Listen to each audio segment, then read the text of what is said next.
हम क्या करें?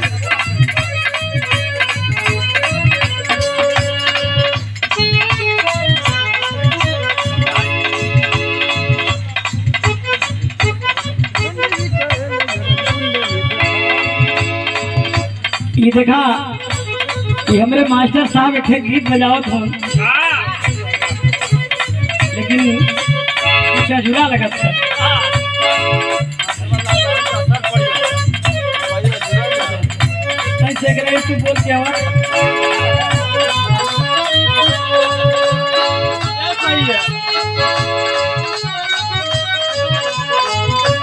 वाह भाई वाह। हेलो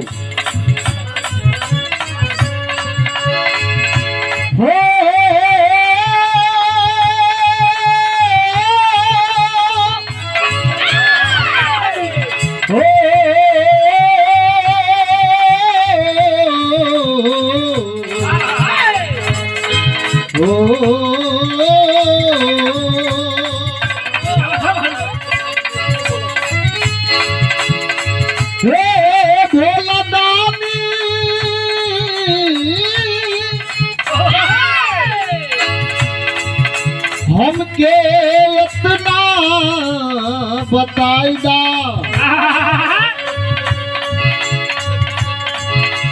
बंगला धतुरवा तू रोज रोज खाला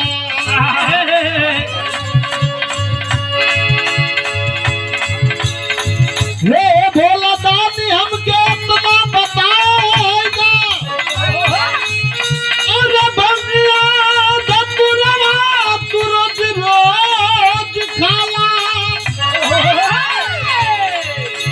सर्दी जुखाम तो के कबू न होला बारिश होगी गड़ी लड़ा के पनिया के रोज रोजी नाला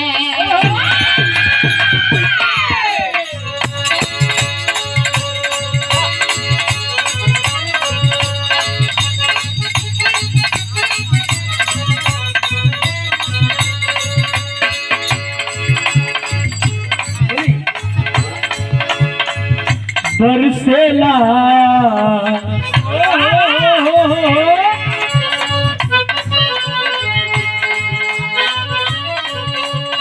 बरसेला सवनवा ते भीजले पलानी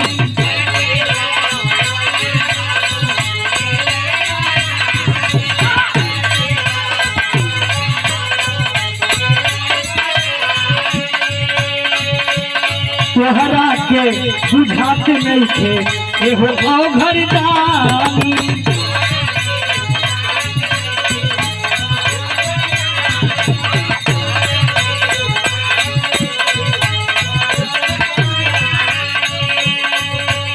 बरसेला सवनवा पर भीजले पलानी तोहरा के बुझात नहीं थे एहो घरदानी तोहरा संगही तोहरा संगही पत्थरे पर झुरात बानी जी लेके गणेश नैहर जात बानी जी